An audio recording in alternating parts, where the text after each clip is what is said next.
මොකක්ද මේ දාලා දෙන්නේ මොකක්ද තොට මෝල් බං නොදකින් බෙල්ලි ඇයි බයින්නේ එහෙමනේ බලමු ඇයි මොකක්ද හේතුව කියලා ලංකාවේ අර බ්ලූ ෆිල්ම් නිලියක් වයිරල් වෙනවනේ මේ දවස්වල මේ ආයිසෙට් කියලා දැක්කේ නැද්ද? නෑ දැක්කේ නෑ පිට රටින් ගෙනලා ලංකාවේ වයිරල් කරන්න හොඳයි යාළුව. අපි චුට්ටක් ගලපෙන්නුව තමයි යාළුවට රිදෙන්නේ. යෝ ඉතින් ගල පෙන්නම රිදෙනවා. Oh shit, not good. රිදෙනවා කටු වෙනනවනේ ගල් හරි ගොරෝසුයි. සුමට නෑ. ඕ නෝ කටු වෙනවා ඒක රිදෙනවා. මොනා කියනවද මන්දා? අනිත් එක මේ බනින්න ඔක්කොම ඇන්ටි කැන්ලගේ ප්‍රොෆයිල් වලට ගියාම සාරාගේ photo වෙහි බෑන. Oh my god! Wow! එක්ක පාලෝ කරන්න නැතුව ඉන්න ඕනේ නේද? පාලෝ කරලා යකෝ බනින්නේ. ඒකේ ඇයි බයිල්ලේ ෆලොත් කරලා. මම අහන්නෙත් ඇයි බයින්නේ නේද?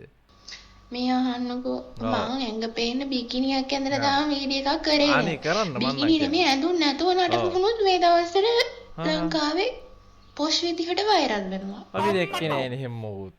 එහෙම ලින්ක්ස් මොකුත් තාමේ නෑනේ. එහෙම තියෙනවා නම් එවන්න. ඇදගත් විදිහට. ඔව්. මගේ එකට බානින්න එපා මේ පිටරට වේලිනේ ඇන්ටි කැරිලා. මුන්ගේ ප්‍රොෆයිල් වලට ගියාම මල්ලි බබාලා ලෙෆ්ට් නොයි ෆොටෝ දකිද්දි. අම්මපා මෙහෙම එකයි මෙහෙම එකයි මෙහෙම එකයි. එහෙම කොහොම තව වෙන නැද්ද ක්‍රම?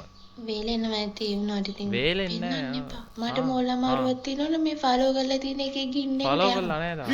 කවන්නේ නෑ තාම මට. එහෙමද? එදාට මම යන්නම්කෝ. මම හිතුවේ කහන නැති කියලා. මං හිතුවේ එහෙම කහන මොකක් හරි සීන් එකක් ඇති කියලා කහන් බිලිය ගෑවිලා මේ ඒ කියන්නේ කහන් නැත්තම් ඉතින් අවුලක් නෑ මේ කහන් නෑනේ මට නම් දැන් නිකන් කහනවා වගේ මේ වීඩියෝ එක බලලා මේ ඔයාට කහන් නැත්තම් අවුලක් නෑ එල සුපිරි ඔයා ඉතින් ඇයි ගල් පෙන්නන්න ගියේනේ මොනවටද පෙන්නන්නේ ඉතින් වැඩක් නෑනේ අනවශ්‍ය දෙයක් කරලා තියෙන්නේ ඒක නිසානේ මේ බෙනුම් අහලා තියෙන්නේ